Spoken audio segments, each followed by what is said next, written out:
As the weekend began last Saturday, it appeared as though a U.S. war against Iran was very likely. Well, here we are on Monday. No war has happened. What are the prospects for war? I'm Harley Schlanger from the LaRouche Organization. This is your daily video update for February 2nd, 2026. Now, as I said at the end of last week, we had a very stern warning from President Trump delivered to the leadership of Iran. Either negotiate with us or you will have to pay a price. And in the meantime, he said a powerful armada was being moved into place. The U.S. was prepared for, if necessary, violent actions, but it depended on whether or not the Iranians would negotiate. And negotiate to what? Give up a nuclear weapons program is what the president was saying, but he had said previously that in June of last year, we destroyed Iran's nuclear program. So it all comes down to the question of geopolitics. And what would be the incentive for a war? What's the possibility for an alternative? Now, he basically said the U.S. will not accept a nuclear Iran. And then he said, we will protect the people of Iran from the regime. Now, this was clearly a signal for a regime change operation, which the U.S. has sponsored multiple times in recent years around the world, especially in the Middle East. But what was the basis for this? Well, reports of inflated casualties, that there were 35,000, 50,000 Iranians in the streets who had been killed. It turns out those figures were inflated by the usual provocateurs who try to create a situation where an intervention is required. The reality is that the numbers were far less than that. But more importantly, what was the anger in Iran driving the people into the street? It was economic problems, inflation, inability to pay for food. Whose fault was that? The people of Iran, by and large, did not blame their government, especially when the government explained that the increased costs and the economic slowdown was due to the sanctions coming from the people who were calling for the government to be overthrown. And as a result, after a couple of days, the demonstrations died down, and the idea of an easy regime change was lost. Under those circumstances, the evidence came forward that there was a role being played by the Mossad and by MI6 in mobilizing the population for regime change. This is an old strategy of the British, regime change, and it's not insignificant that the Tony Blair Institute may have been involved in this, especially since the Blair Institute has received over $350 million from arch-Zionist Larry Ellison, who just took over TikTok. In any case, the idea of a grassroots overthrow of the Iranian government appeared unlikely as the weekend progressed. Now, other factors here. Iran's Arab and Muslim neighbors warned the United States against a war, that it would become a regional war and would be a disaster. And this would affect the Abraham Accords. Maybe that had an impulse or a reason for Trump to hesitate. Also, Netanyahu conveyed to the United States that Israel was concerned, that it lacked the defensive capability to withstand a strong Iranian counter-response, and therefore asked the United States, besides providing more weapons, to hold off. So you had these other factors here, because the last time in June, Iranian ballistic missiles did penetrate Israel's Iron Dome and hit cities and other locations. You also had a warning from the U.S. military.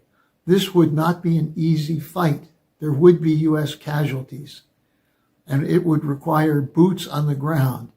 If there's one thing that President Trump does not want to do, it's deploy boots on the ground after his comments about the futility of that policy with Obama and Biden before him. Then you have the U.S. population saying, we don't want a war against Iran.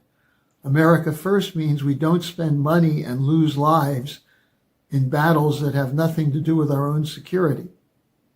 And the opposition from people like Tucker Carlson, Marjorie Taylor Greene, and many, many others is causing a real problem for people in Washington.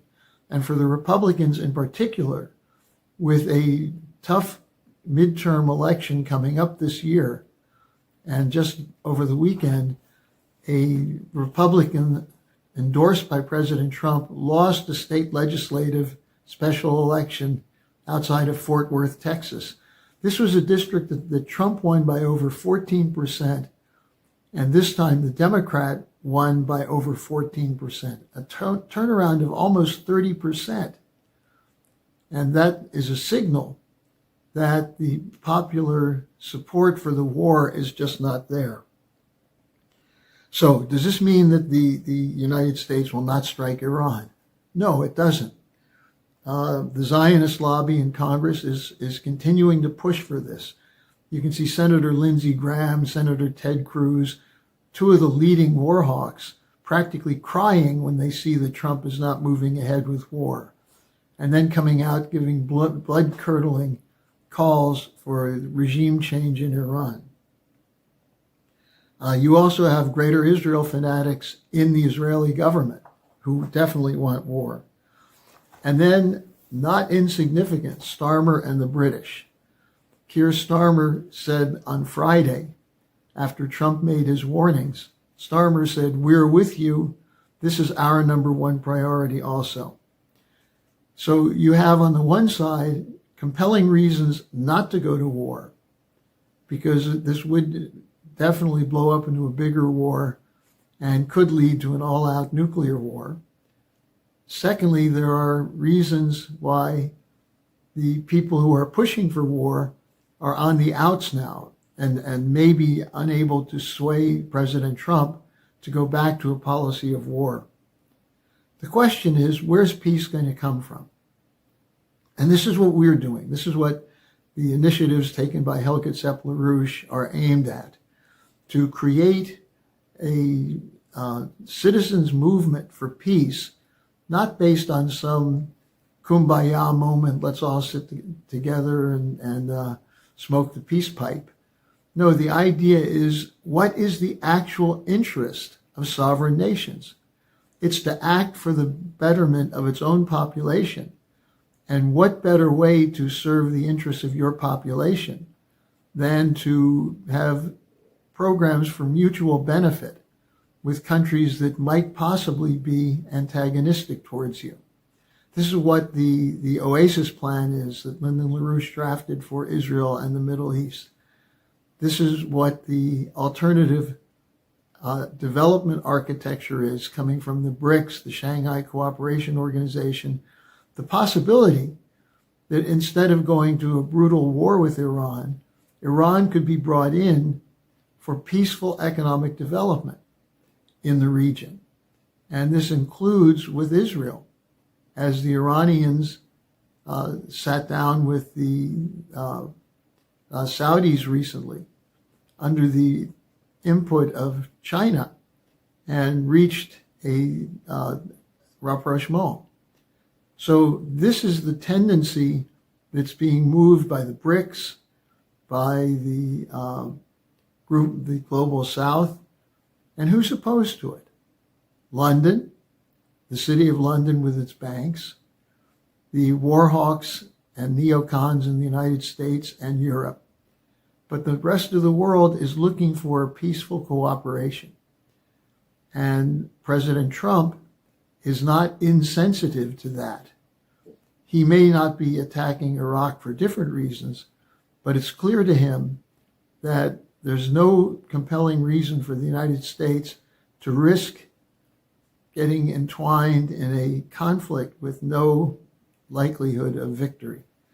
So under those circumstances, it's up to us to build the citizens movement with the initiatives taken by Helga Zepp-LaRouche with the January 12th EIR Roundtable. That material is available for you to circulate. A declaration for the kind of negotiations that must take place, that's available on our website. And getting a subscription to the Executive Intelligence Review so that you can be on top of this. You can be the instigator in your neighborhood or your workplace or your church or synagogue for looking for people who will join with you for a new development and new security order. So that's how we can make sure that we don't end up with an unnecessary, bloody, disastrous, permanent war with Iran. So take the links in the description section, do some work, do some legwork, talk to people, and let's build this alternative new paradigm to the paradigm we've lived in for the last 30 years, in which we're always just